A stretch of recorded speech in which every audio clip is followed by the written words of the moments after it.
Have you ever felt like no matter how much you try to save, your money just seems to vanish? Don't worry, you're not alone. Managing money can feel like a puzzle, but the good news is, it's a puzzle you can solve. Kiyotaka Ayanokoji, the strategic mastermind from Classroom of the Elite, proves that with a calm mind and the right plan, you can stay ahead of the game, no matter how tough life gets. Now, I know what you're thinking. What does a fictional character have to do with managing money? But hear me out. Ayanokoji is known for staying calm, making smart moves, and always thinking 5 steps ahead. Doesn't that sound like the perfect mindset for handling your finances? And if he can navigate life's toughest challenges with logic and patience, you can do the same with your money. As they say, failing to plan is planning to fail. And after reading books like Rich Dad, Poor Dad by Robert Kiyosaki and The Total Money Makeover by Dave Ramsey, I realized that financial management isn't just about numbers, it's about strategy and mindset. So let's dive into how you can manage your money like Ayano Koji, strategically, calmly, and effectively, so you never go broke.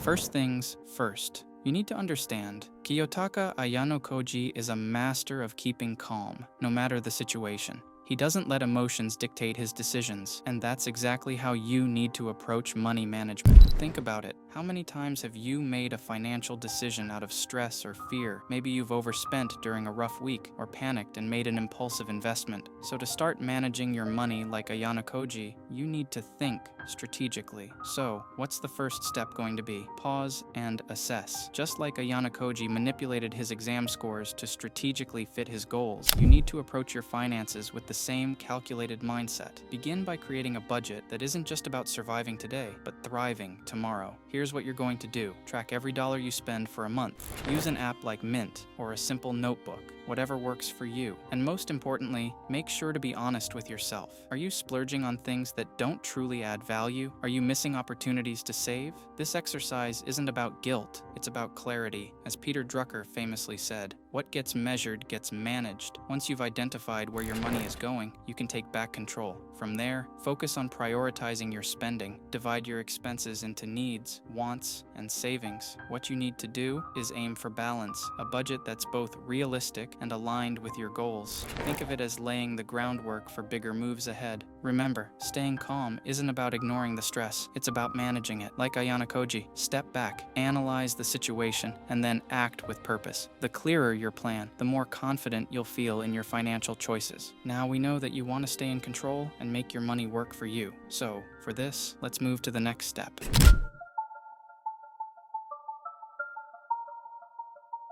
One thing that sets Ayanokoji apart is his ability to think ahead. He doesn't just react, he anticipates what's coming. That's the mindset you need to adopt when managing your money. Think beyond the present moment and prepare for what's next. Take saving as an example. Instead of just setting aside random amounts, have a specific goal in mind. Are you building an emergency fund, saving for a big purchase, or preparing for retirement? Set clear goals and divide them into smaller, manageable steps. Books like The Psychology of Money by Morgan Housel emphasize the importance of long-term thinking. Housel writes, "Planning is important, but the most important part of every plan is to plan on the plan not going according to plan." So, what if life throws curveballs? You build a financial cushion. Ayanokoji's ability to adapt would serve you well here. When things don't go as planned, adjust your strategy, but keep your eyes on the prize. Now, at this point, you're already thinking ahead. So, how do you execute those plans? Like a pro?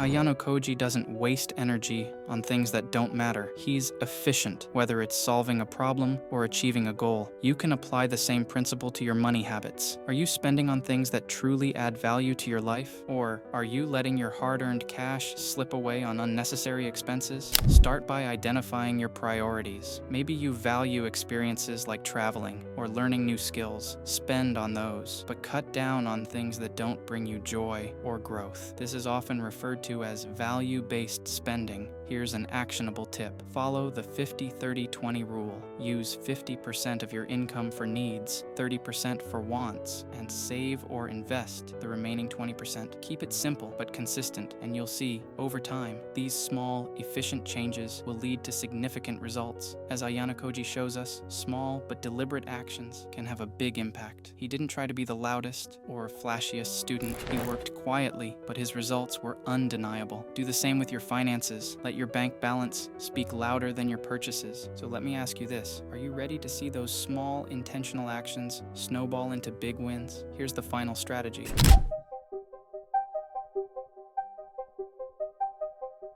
Ayanokoji's extraordinary genius isn't just innate, it's because he's always learning and adapting. When he encounters a problem, he treats it as a challenge to overcome. That's the mindset you need for financial growth. Your money journey is no different. You don't need to be perfect, but you do need to be curious. So, what you need to do is educate yourself about saving, investing, and growing your wealth. Start with simple resources, like Rich Dad Poor Dad by Robert Kiyosaki. According to him, it's not how much money you make, but how much money you keep. But let's not forget, another important part, the part of learning, is adapting. Maybe you've tried to budget in the past, but it didn't stick. That's okay. All you need to do is try a different method. Maybe you prefer using apps like Mint or YNAB to track expenses. Find what works for you and stick to it. And don't forget to invest in yourself. Whether it's gaining new skills, networking, or simply staying healthy, these are investments that pay off in the long run. Ayanokoji's ability to adapt and learn is a reminder that success isn't about never failing. It's about getting back up stronger every time. Now you've got all the tools, but how will you use them? The choice is yours. Remember, managing money isn't about being perfect. It's about being intentional. As the saying goes, the best time to start was yesterday. The next best time is now. Take control of your finances. With a clear plan, a calm mind, and consistent effort, your next move could define your future. So, what's your next move? Share your thoughts in the comments below. And if you're hungry for more practical tips and strategies, don't forget to hit that subscribe button. See you in the next video.